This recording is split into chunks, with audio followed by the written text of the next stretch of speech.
Whitewater Adventures is the premier whitewater rafting organization in Northern California. Enjoy an unforgettable rafting experience on the beautiful Cache Creek River. Just pack your tent, clothes, and a cooler.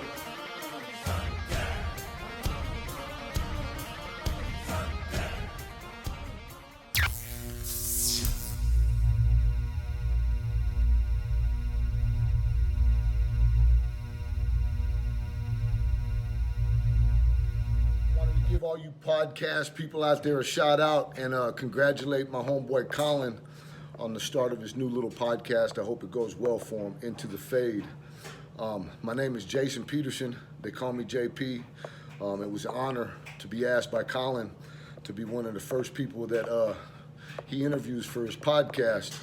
A couple things I wanted to be clear on.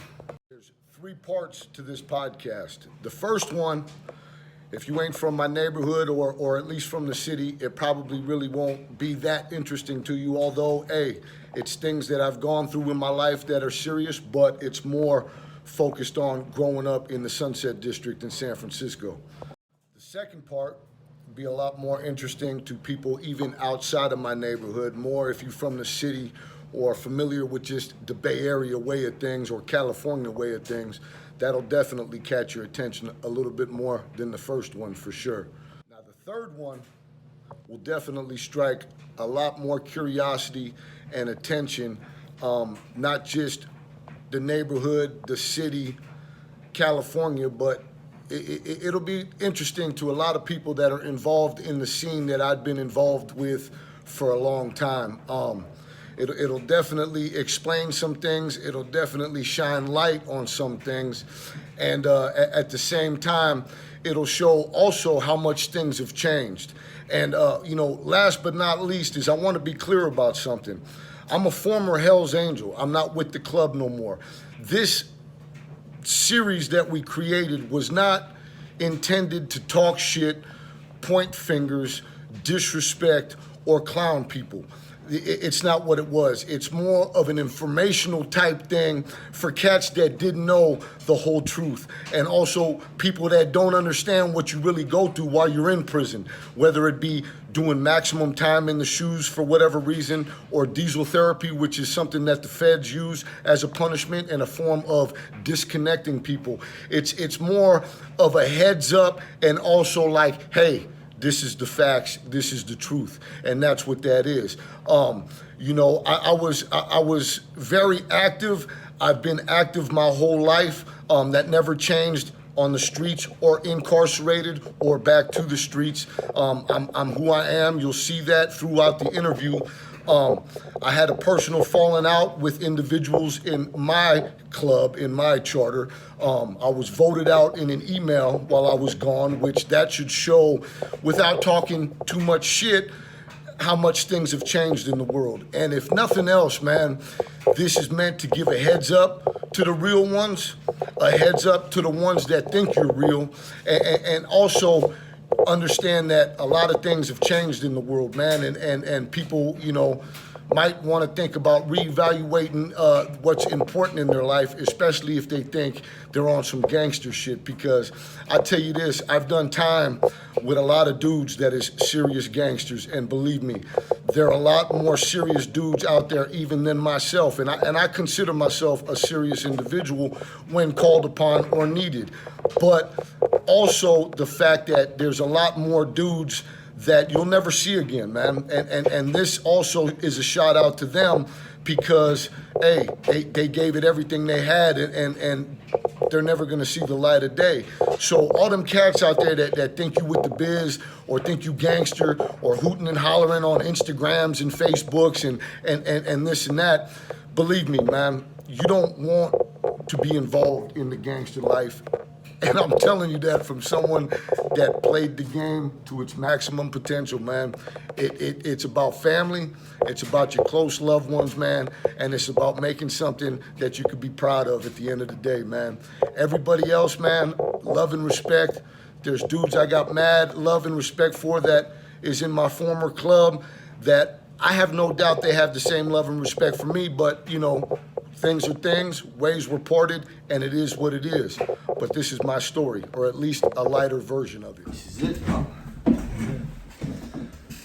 All right, welcome to Into the Fade podcast, and today we have Jason Peterson, JP, someone I grew up with, I've known a lot about, just a very charismatic, kind of interesting figure that I've known for a long time. He's had a pretty interesting life. And I just kind of wanted to talk to him about his life growing up, getting into professional boxing. We'll talk a little bit about his turmoils in life and also his triumphs. The ups and downs. Yeah, the ups and downs, ins and outs. And that's kind of what I like to do is we like to find people that are, larger than life figures that kind of, just have an interesting life. So, tell me a little bit about your growing up, and we'll go from there. I grew up in this little neighborhood they call the Sunset, bro. In the same spot you grew up, man.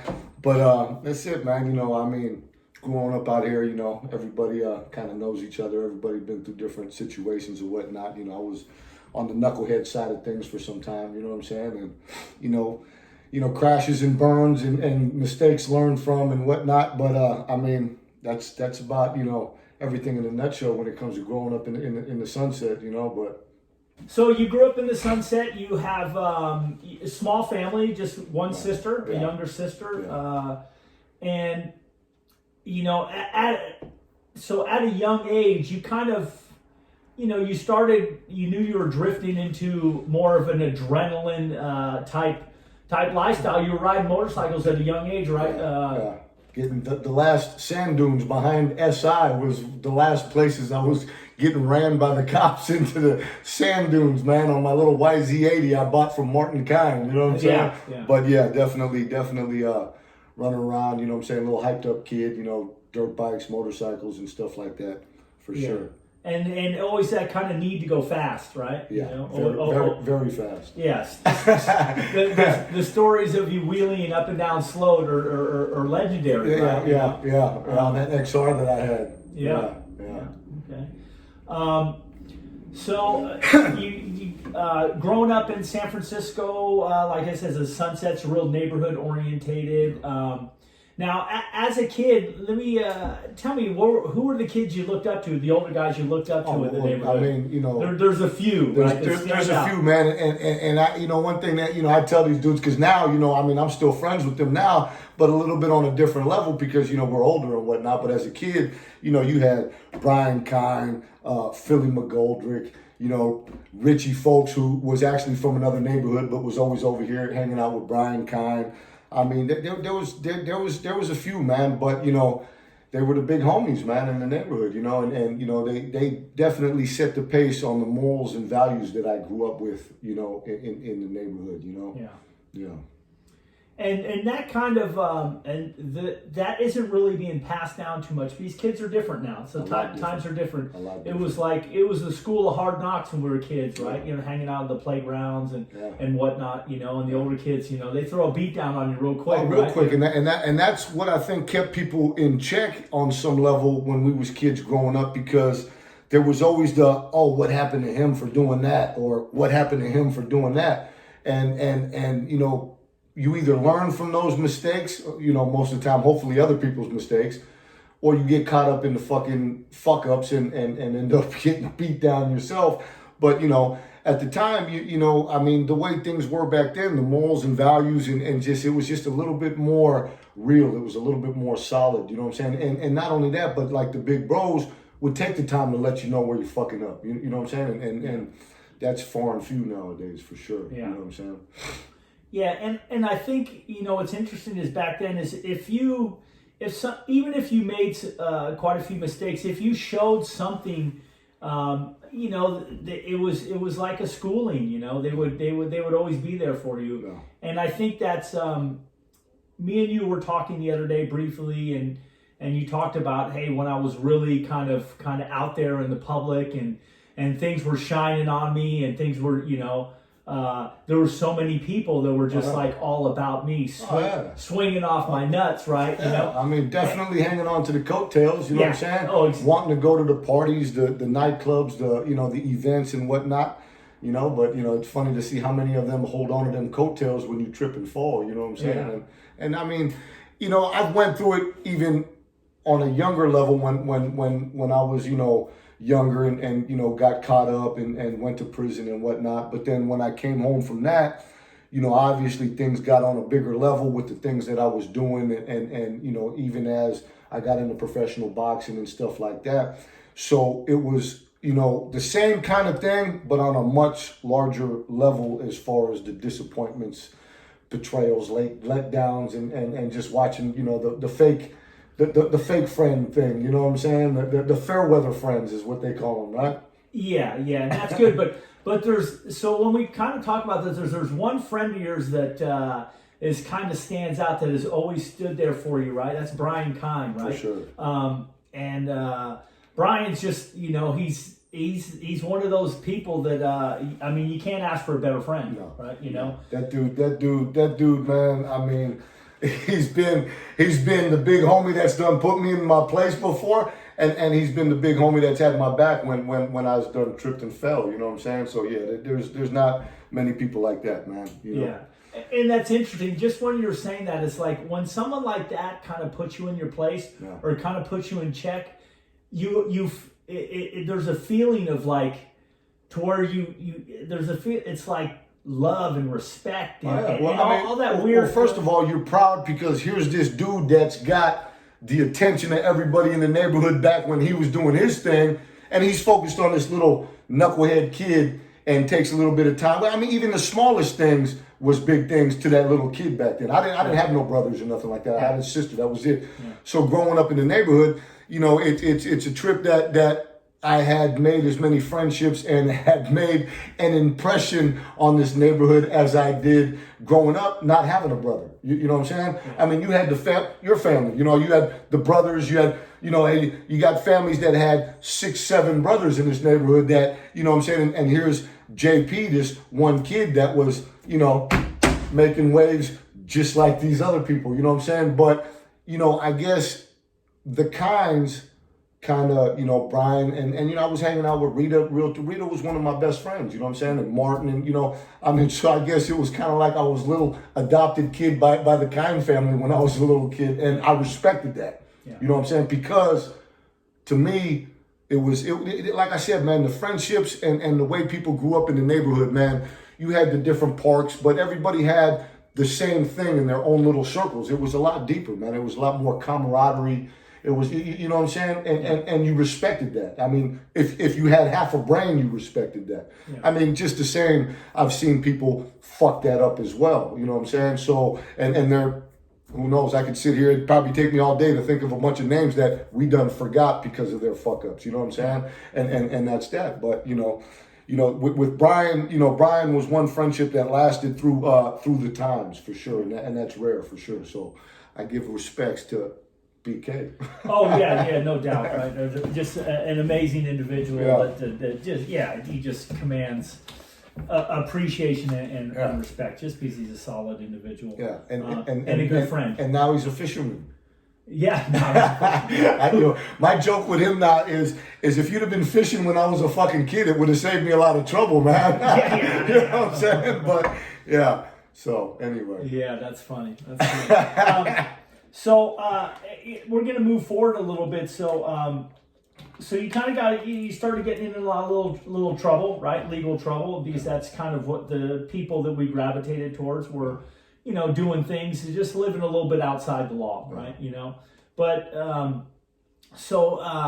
your first incarceration, San Quentin. So 95. In 95, you actually ended up in the adjustment center, which is rare for a first termer guy to end up in the adjustment center. So what people don't know is explain what the adjustment center is over in San Quentin. The adjustment center is okay, as you got a main line, a reception, and just a general population. Well, if you get in trouble on the main line or any GP situation, you go to the hole, where the hole was ADSEG in East Block at that time. Now there's so much death row, there's not even an ad seg in East Block. But East Block was the hole. Now, they got to put you somewhere if you get into trouble in the hole. So if you get into trouble while you're in the hole, the next spot for you is the Adjustment Center, which is a building over from East Block. And the difference there is now the yards are a little bit smaller. You know what I'm saying? The people that are there are people that have gotten in trouble from being in the hole, getting in trouble. And then even in the Adjustment Center, there's another significance there, which, you know, kind of blew my mind back then at that time, is you're mixed with death row inmates as well. So here I am, some kid that had, at the time, a 3-year sentence, and I'm, you know, throwing tantrums everywhere I'm going and getting into fights and, you know, doing that little California thing that we was made to do and whatnot. And I end up on the yard with a bunch of fucking death row inmates. You know what I'm saying? So yeah, it was definitely an experience. So now, to say the least. So how did you end up in the Adjustment Center? Well, when I, you know, at the time, you know, the whites and the northerners were, you know, clashing and, you know, just normal prison, you know, drama, you know what I'm saying? So that landed me in East Block because, you know, I was young and, you know, you're expected to participate in the reindeer games when you're in prison, you know, and I was an active, you know, and willing participant in, you know, some pretty fucking fun times, I guess you could call them. So I landed in East Block. Well, in East Block, it's a little bit more narrowed down. So they narrow it down, you know, when you're in the hole and you know, even though you're on the yard with people, I mean, you're on the yard with people that you kind of coexist with, program with, you know what I'm saying? And you know, us, you know, being white, it would be us and the Southsiders. So that's the yard that they threw me on. Sure, there's an alliance. There's an alliance, I guess you could say. Well, not only that though, but, you know, it don't stop drama from happening because, you know, we try to keep the issues with the other race on that yard to a very minimum because we're supposed to, you know what I'm saying? And you know, but that don't stop issues with other people of our own, you know what I'm saying? So we were kids, man. I was 21 years old and there was this other kid from Southern California that was there. And you know, the big bros, you know, I mean, I've done it even at an older age, you know, with the youngsters and whatnot. You know, we play games and get people to fight each other and just, you know, play little stupid board shit. Well, at the time, I kept getting into a fight with the kid that was from Southern California. He was a skinhead, and they was on this NorCal, SoCal bullshit for a little while back then. So me and him got into a few fights, and the first fight, actually, he started. So that was that. We got locked down. We came back out a few days later, and I wasn't happy with the way the first fight turned out, so I kind of attacked him a second time. And I still wasn't happy, and I went and attacked him a third time, even though people were like, you know, hey. So at the end of the day, after the third time, it looked like I continually being the aggressor. So they had to split us up and move one of us to a higher type, you know, maximum type holding spot, which the next spot for me was the Adjustment Center. Okay. So they took me from the Adjustment Center. I mean, they took me from AdSeg in East Block and moved me to the Adjustment Center. And then when I was in the Adjustment Center, you know, normally they bring you in front of committee, ask you who you run with, whatever, and then they put you on the right yard. That's how that works, you know what I'm saying? Your classification, you know what I'm saying? Well, they didn't do that with me. And at the time, you know, I don't know if people watching this, you know that the kind of games that was being played by the cops at the time is they would put you on the wrong yard on purpose because one or two things is going to happen at that time. If I turn around and tell the cop, hey, you're putting me on the wrong yard, well, now I'm a rat and I get smashed everywhere I go. So the only other option is to go to the yard, even though everybody, including the cops, know that they're putting you on the wrong yard, and fucking take off. So I go to this yard one day, they call me, and they're like, you going to yard? And I'm like, yeah. So I go to yard, and I go out there, and there's one dude ahead of me, and I can't tell if the dude's white, Mexican, he wouldn't talk to me, he was kind of walking. So then all of a sudden, they start letting all these big black dudes out on the yard. I'm 21 years old, man, but I'm active. I'm acting a fool, you know what I'm saying? So they start coming out, and I realized these cops just put me on the wrong yard on purpose. You know what I'm saying? Yeah. So that lasted about 5 minutes. Dudes come up to me, ask me who I was, what the fuck, and I took off on them, and that's how my first week in the Adjustment Center started. Mm-hmm. You know what I'm saying? So after that, you know, the cops thought it was, you know, big funny ha ha ha. But then eventually they put me on the right yard. So then following that, I ended up on the right yard the following week. You know what I'm saying? So that was my adjustment center trip. But during that time, you know, there was other things that happened. You know, I was pissed off at the cop that did it to me. So one time when I was going to the showers, coming back from the showers, he was escorting me, and he made a joke about it because I got shot in the back, I got shot in the ass, and the dude got shot in the face. They shoot back there. They shoot 3 times. The 4th shot's a real round, so everybody knows it was mandatory for us to go all 3 shots, but the 4th one's real, so everybody knows you better get down and you're getting blasted with a Mini 14. So dude gets shot in the face. He actually had to go to the hospital. He was pretty fucked up. But the cop was escorting me, and my back was all pressed before I had all these tattoos, and my back was all swollen and purple. And he you know, rubs my arm to me and says, "You ain't so bad now, huh, punk?"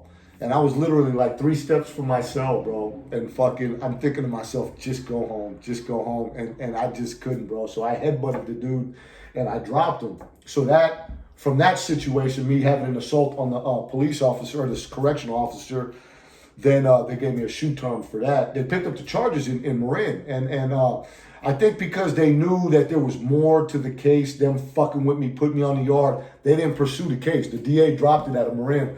But I ended up going to Pelican Bay and finished my time up there, maxing my time out in the shoe for assault on a correctional officer. Dropped him. Yeah. Headbutt.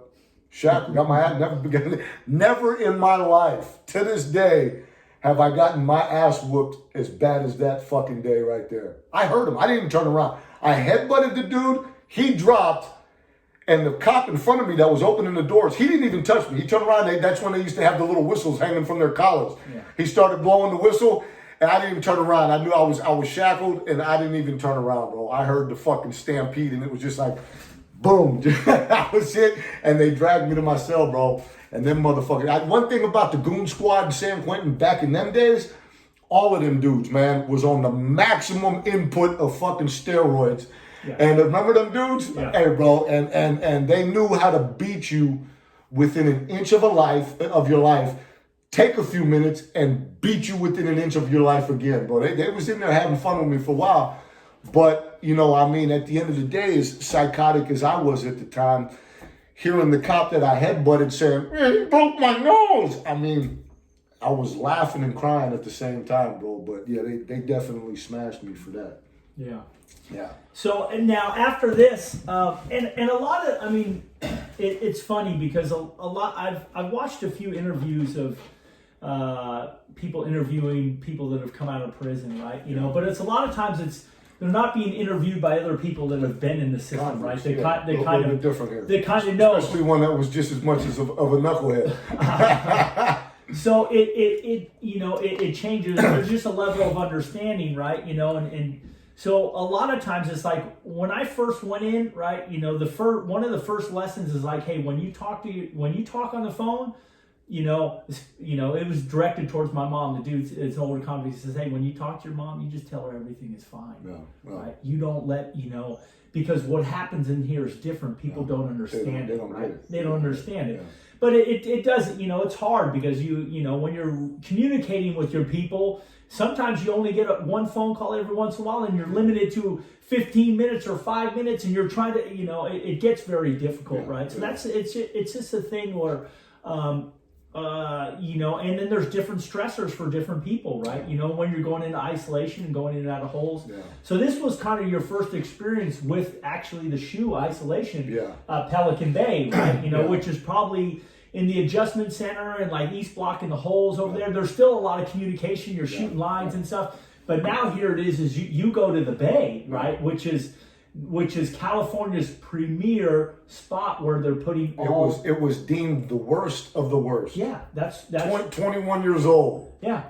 And so how many... explain what a unit at the Bay looks like.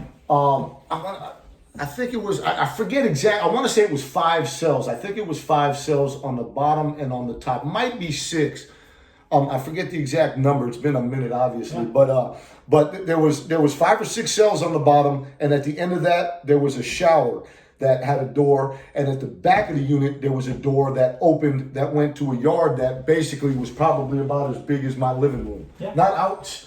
I wouldn't even say that, barely. But and you only go to the yard either by yourself or if you were lucky enough to have it. And I say lucky enough because back then is when they started that rule where you had to go through all this bullshit to get a cellie because people were killing each other back then just out of boredom. But so you go to the yard by yourself. So it's basically you go from a cell to something that's another cell. It's almost like 2 times the size of your cell. And then you're back to your cell. And then every other day, they pop your door and you walk to the shower by yourself, which is about as big as a phone booth. So that's basically your program, you know. And it's like, it's pretty trippy, man, because you would think being in isolation like that, like on a daily basis, you would think it would just be loud and chaotic. It's not. It was really, really fucking quiet. Yeah, really quiet. That's what I mean. It was so quiet that you could hear somebody's TV on their earbuds. That's how quiet it was. Yeah. You know what I'm saying? And you know, I mean, I had a few friendships that lasted months that took place through my fucking vent. Yeah.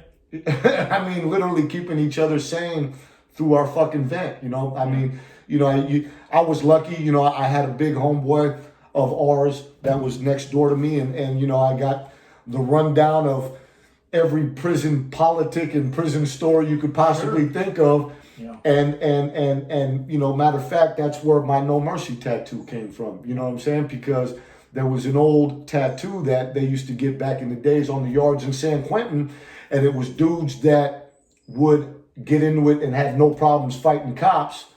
They would get the No Mercy tattoo. So this tattoo actually stemmed from that big homeboy telling me that story. And he asked me, you know, you pull up, hey, what you here for? What the fuck happened? Whoop, whoop, let me see your paperwork kind of thing. So after I shot him my paperwork about assaulting the cop, he says, man, and this dude been locked up since the 70s, you know what I'm saying? And, you know, he goes, oh, shit, you one of them No Mercy boys, he tells me. And I was like, what's that mean? You know, what? You got a big homie like that calling you something, you want to know what the fuck that means real quick, like. Yeah. So I learned that it was something, obviously, that, you know, in that world, it was something to be proud of, you know what I'm saying? And I mean, you know, I'm still proud of, you know, what I went through and things I've done because, like I said, some people might not understand. You will, because you've been there. Hey, man, just because I headbutted a cop don't mean I was out of line. Yeah. You know what I'm saying? I mean, they put me on the yard trying to get me killed, one way or the other. If I didn't do what I did on that yard and just turned around and said, hey, please get me out of here, well, then inmates would have killed me for being a fucking rat. And back then, now you probably fucking do whatever you want anywhere you want. But back then, you was getting killed, bro. You know what I'm saying? You was getting killed, no question. Yeah. You know what I'm saying? So the attempt was being made, right? There was no attempt. You was getting killed, bro. You know what I'm saying? I mean, if you was lucky enough to make it through the holes, but you was getting holes, bro. Yeah. Period. Yeah. And that's what kept you from doing. See, that's the other thing is like we were talking about the neighborhood and how you kept from doing incorrect things when the big bro. It ain't no different. There's that lack of responsibility of your actions now, and that's why there's just so much shit that has just changed, even in the prison system. Because back then you knew what was going to happen to you. You know what I'm saying? Now, so many people do faulty shit and nothing happens to them. It makes someone else go, the fuck I look like doing all this when these dudes are over here doing nothing. You know what I'm saying? Sure. So it waters it down through the times, man. And the lines get blurred. Yeah. Right? You know, one guy gets away with something, another guy doesn't. Yeah. You know? And yeah, that's it. Yeah, it is what it is. Yeah. So kind of Pelican Bay was your first experience with some serious isolation. And so when you go there, it's like you're in San Quentin, you know, with the politics of the yard are just which each group or, you know, race, right? Some groups are multiracial, right? Yeah. But it's just how they live. But within that whole thing, there's an umbrella structure is how everyone lives. And then each group has their own special little things. Yeah. But then you go to somewhere else, right? You go up to the Bay and there's a whole new set of rules, right? Yeah. And this is how we live and this is how we respect it. And so respect becomes on a whole nother level because you could still get away with being a jackass in your cell, right? Because you ain't never going to see anyone. But, you know, eventually you'll pay for it. You'll pay for it by being shunned or whatnot. And that's what keeps people in check, knowing that if you think you may be back you might want to watch what you do, because believe me, man, there's someone writing shit down. Yeah. You know what I'm saying? Especially if you want to populate and function with other people. It's like, well, you're not going to be able to for very long, right? Yeah. Something's going to happen unless you're like, which now they have lifetime PC guys that just get in there, make noise, do all that kind of stuff, and it throw shit everywhere. Yeah, but then it just some people want to function that way, and that's fine, right? Yeah. But on the other level is like when you learn about that your actions are gonna affect everyone else around you, right? Just even on the thing of like even when you flush your toilet, you just say water, right? You let people you let people know that there's that there's some it's just all these little things, right? So where you learn that everything I do is kind of is going to affect the person, right? And especially when you're in a higher levels and you're actually not living by yourself, you're living with a cellie. You really learn to know that, hey, you don't know what the individual's going through, right? It's like we're already in prison, right? Locked down 23 hours a day, right? This is definitely not a good environment. But we figure out how to survive and how to live with each other and live in close proximities to each other, and also have that respect to know that someone is obviously, going through whatever they're going. So you definitely got schooled at a young age at that. Very young, yeah. And so then you come out. When did you come out? What year? So it was the end of '98. Oh, at the end of '98. Yeah. 98. That's funny. Yeah. You were coming out as I just started going in, right? Yeah, that's funny. I think I remember right before you got out, I bumped into your sister at a market, and we started talking, right? And and I says, "Here, give that to Jason. Get that up to him." No. So when you first got out, right? And was it after that first time that you started? You got involved with the club?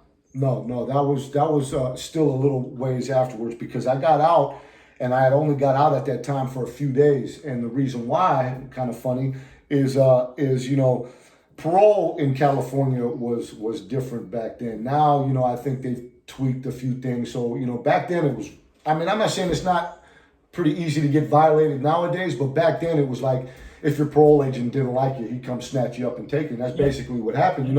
With me at that time is I got caught up in a program, man, that basically happened to a lot of people. I seen it happen to a lot of people. And, I come out and, I had been on this military regiment for the amount of time that I'd spent in prison. And I come home and, you basically, the best way I could explain it, and I've told people this before, is imagine living in a shoebox for years. And then all of a sudden, someone takes the fucking lid off, dumps you out, and says, "Okay, act normal." It's not happening. You know what I'm saying? So when I came home, I was fucking waking up in the morning, 5 a.m, putting my shoes on. I go to the backyard, I do burpees, and I was literally programming here like I was still in Pelican Bay. You know what I'm saying? So parole came at the time, and unless you do something wrong, they couldn't violate you. But what they was doing to violent people at the time is they were using a little loophole.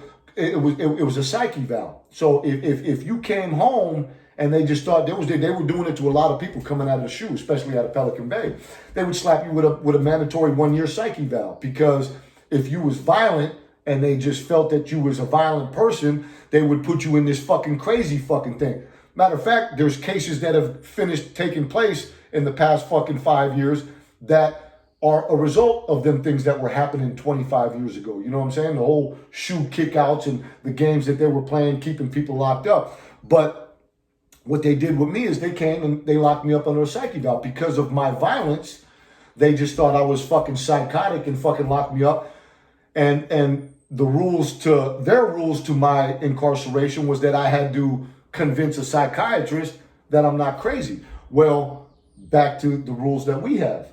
We don't talk to the therapist or psychiatrist. You know what I'm saying? So they bring me to 850 Bryant and they put me in this fucking psych fucking cell. Psych comes to my fucking cell and tries to talk, get the fuck out of here. Fuck you, get out of here. So that confirmed their 1 year evaluation, and they sent me back to East Block. And because I was paroled from the SHU, I went back to the SHU. Yeah. So I go back to East Block, and as weird as this might sound, man, the 4 or 5 days I was here at my house, I felt out of place, man. I was not comfortable at all. You know what I'm saying? But then going back to fucking East Block, it was like as soon as I get there, I got the homies fucking calling my name, shooting kites. They knew I just came from Pelican Bay. They wanted to know what's going on up there. And it was like a welcoming party. You know what I'm saying? So it wasn't like it was a punishment. It was almost like a relief, man. Thank God. Whatever just happened 4 days ago had me fucking tweaked out. You know what I'm saying? Yeah. And that's the reality of being in a situation and being incarcerated like that, man. It becomes you. You know what I'm saying? And people don't understand how much, that environment, you're put into a very primal type situation where, I mean, hey, it's live or die in some situations, man. And human nature is to survive, you know what I'm saying, by all means necessary, you know what I'm saying? Then you got flip sides to that. You got some people that try to survive by some weak ass means, you know what I'm saying? And then you got dudes that, will sacrifice whatever they need to sacrifice to survive on some solid means, you know what I'm saying? And that was more of what I was striving to always be at that time, because like you said, bro, you want to populate, bro. You not one of these motherfuckers, you one of these motherfuckers. So yeah, I went back for almost a year. We fought it, which at the time it was kind of difficult because they never allowed your lawyers to go to committees or anything that had to do with your parole violations. It was simply a parole hearing. And they basically was like a kangaroo court. But people at that time, because this was happening a lot, they were filing, I think, what's it called, habeas corpuses, sent straight to Sacramento for them to review the situation. So even though the kangaroo court sentenced me to a year psych eval, and I was just fucking acting a fucking fool anyway, I didn't care, I had a lawyer and a therapist that was hired by my lawyer proving in a habeas corpus with Sacramento that, hey, look, this dude ain't crazy. Yes, he might have had some violent situations, but it's the environment he's living in. So that's the part that people don't understand is when you're put in a situation, man, it's a survival fucking thing that clicks into your fucking head. And that's what happened there. Yeah, it brings us back. So, and it's a very interesting psychological thing, right? When you're put in somewhere where you're in a situation where that at any time your life is on the line, right? Yeah. Whether it's from your behaviors or just from someone else's behavior, or you're standing in line and this dude's getting murked behind you, or in the chow hall, right? They're planning on murking this dude, and whatever, right? So it's almost it puts us back in your words. It's primal. It's like back in our hunter-gatherer survival days, right? Back before we had the industrial age and all this modern stuff. We'd survive. Every day we got up, we had no idea what was going to happen. And when you wake up in prison on higher level yards, right, either federal USPs, even some mediums, level 4 SHUs or whatever in the state, and you know that the possibility of anything happening, right, and something violent is going to happen throughout that day. And it just puts your senses on a heightened alert. You're living in an uncivilized world. You're taking somebody that once was in a civilized world. He adapts to survive in an uncivilized world for however amount of time. It don't matter if you're in there for a year in that situation, it's going to affect you. And then you take that person and dump them back into a civilized world and think it's going to be normal. It's a joke, bro. and I mean and even that word civilized means it's civilized in there, but it's just not. It's unpredictable. Yeah. Right. Yeah. So you're in an unpredictable place where people solve their problems with violence, right? Because what it is in prison, it's like everyone there is very sensitive, right? Not meaning that in a bad way, but it's just because their senses are so heightened that every little thing kind of they react to it, right? Because it's out of survival. And it's like every little reaction to whatever it might be You have to, yes. Could snowball in the bigger situation. Oh, he didn't do this or he didn't do that. Next thing you know, Yeah, and that's what's that doing is that's creating a protective suit of armor around you, right? So then it's just like, so future things don't happen. It's just like, okay, if something happens, like, oh yeah, hey, yeah, okay, try him, right? You're going to come up short, right? Because that person is, he ain't a punk or he ain't a lame or he's going to stand up for himself. That was definitely, that aspect was something that our group of people were taught right from the beginning is when it's time to prove a point to the most extreme you possibly fucking can, because then next time people think twice about it. You know what I'm saying? So that's and I think that it's just that the cloth that you're cut from truly, because you're cut. I mean, the way I see it, right? You're cut from a different piece of cloth. Not a normal napkin, dog. not a normal napkin, right? Because you've always been willing to take it to that level, right? I think that. It's who you are, and you've never shied away from the person you are, right? And so I it's funny because I was talking to someone and I says, oh, I bumped into Jason, and he goes, you know what? He goes, Jason's never hid the person he are. And he goes, that's the thing I respect most about Jason is he's always been the person he is, and he never tries to shy away from. It's like, hey, this is who I am, and this is how I live my life, right? So now, your life has been super interesting. You've gravitated all types of different endeavors. So, and I wanted to talk about, so you got into the club, the Hells Angels motorcycle club. And how old were you when that happened? God, when I was hanging out and doing the little motorcycle thing a little bit before I got off of parole. So probably about 27, 28, you know what I'm saying? But actually became a member when I was like 30, 29, 30, something like that. Yeah. And how did that come about? How did you come from the Sunset and end up down there? I've always known you've been into motorcycles and cars and that whole kind of gearhead thing, right? So, at the time, coming from the joint, it was, in there, there was only one thing that we all wanted to be recognized by and whatnot, and we'll just leave that off the wire. But, you know what I'm saying? The feeling was the same when I came home, looking for that brotherhood, looking for something to kind of fit in, you know what I'm saying?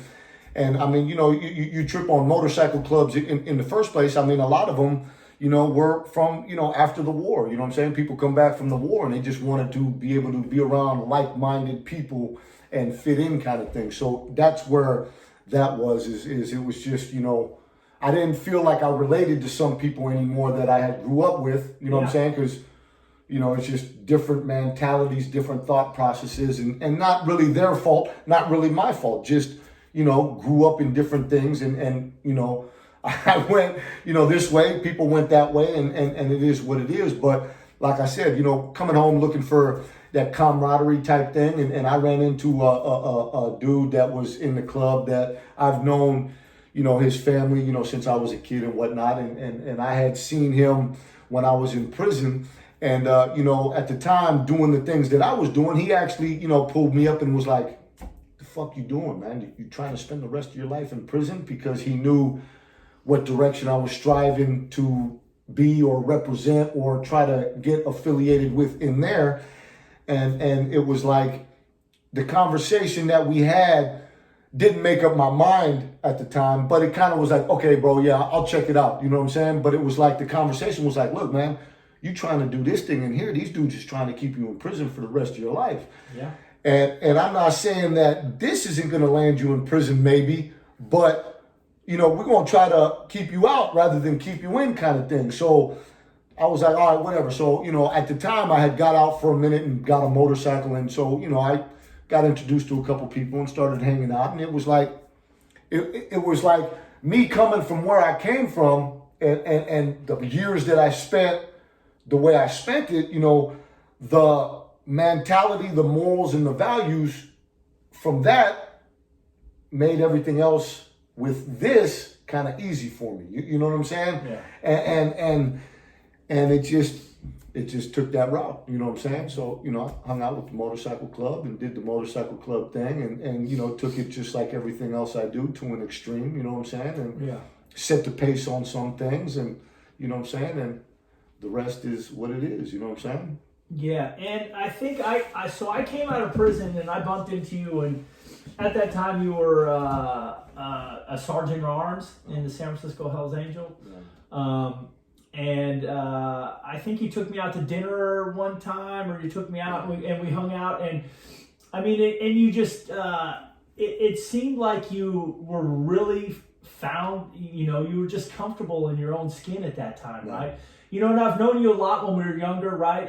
And I don't know, but I've always had a feeling of being uncomfortable in my own skin, right? I could be around a crowd of people out here in the neighborhood I grew up, and I just feel like I'm uneasy, right? Because there's something in me that just wants to kind of like, and then of course I wanted to be around people that, for me, getting involved with people I've been involved with, it's like a brotherhood. People like, hey, we got you, right or wrong, and when you're wrong, believe me, we're gonna let you know it, right? But we still got you, right? That doesn't mean if you're wrong, we're just, we're gonna push you and shun you because now you're one of our brothers, right? And we all make mistakes, but you're also going to hold us accountable too. It's an accountability thing, right? And I looked for that too, because I remember when it's interesting when you said you came home from the Bay, you were uncomfortable, right? You just didn't, and I could see it. I mean, it was like when you said that, I could visualize you out in the yard doing your things, and then after that, my mom was at the window wondering what the fuck's he doing. I'm outside doing burpees in the backyard, man. Because, so what happens? 6 a.m. Yeah. What they know and they don't talk about is the psychological changes in your brain, right? So our brain chemistries change because we're exposed to different things. So everything that's connected just gets connected in a different way. So we react to different things in a different way. It's like, you're driving out of the car and someone flips you off, most people don't pull over and pull out a hammer and say, hey, let me, it's like, and even that thought process, some people, it's just like, I cut you off, or someone does something to you, it's just like, oh man, turning the other cheek is not a lesson taught in the school we've went to. But it's not even that. But it's even. And if you're turning the other cheek, it's only because you're coming back a little bit harder in the morning. You know what I'm saying? Whatever it is. Yeah, but even to have that thought process is like, I'll peel that dude's wig back with a hammer, right? Yeah. Most people don't. That doesn't even come into their mind. But it's just like nothing. Like, man, I'll just whip that dude's head off, right? So that all that stuff changes our chemistry in our brain, and that's what they don't know is especially releasing someone from that situation, then putting them back in this environment, and then bringing them back over time. It just changes you, right? You become different, right? Now, I mean, it'll never go back. That saying is like, hey, once a cucumber becomes a pickle, it never goes back to becoming a cucumber again, right? Yeah. It doesn't, right? But it could also learn how to live. So I'm pickled, huh? Is that what you're saying, bro? I'm pickled? In a sense, I get it. Yes. I mean, and you're not alone. There's many people, but it's also kind of knowing that it's like, hey, I'll never change, but I don't have to react in a certain way at certain times, right? So now I don't want to get too much in this because I really want to get into your boxing and stuff like that, which I find fascinating too. But but you did get arrested, right? So I want to talk a little bit about the federal system because I know a lot about it because I spent a lot of years. I've done 2 long terms in the medium terms in the federal system in aspect of guys like, oh, I got 144 years, right? It's like, oh man, I'm doing 7, I'm doing wino time, right? So you did. There was an investigation, right? That's anyone could look it up on the internet. That they did a raid on the Hells Angels, and you and the president were implicated in this. Drug conspiracy RICO type case. Yeah. But let me rewind this, right? So there's actually on the internet, because I did a little internet search, right? Even though I know you, I like to kind of know a little bit about more. But you were also implicated in the infamous Laughlin riot, right? Yeah. You know, I got shot. Yeah, you got shot in that. And that leads into the boxing situation. Exactly. So, and I'll let you talk about that in a second. But you were shot in that riot, and you actually came out on some of the video footage. It shows you in that whole thing. Yeah. And that's pretty interesting. Would that be something? Let me know what happened there. I got shot in Laughlin. The Mongols and Hells Angels clashed at Harrah's Casino in Laughlin, Nevada, leaving 3 people dead. The wind in my arm came out my chest, broke my arm in half. He could have bled to death had it not been for a quick-thinking friend that plugged the hole. He stuck his finger right inside the bullet wound, saved his life. Wearing the black trunks, weighing in at 163.5 pounds. Making his professional debut here tonight out of San Francisco, California, Jason J.P. Peterson.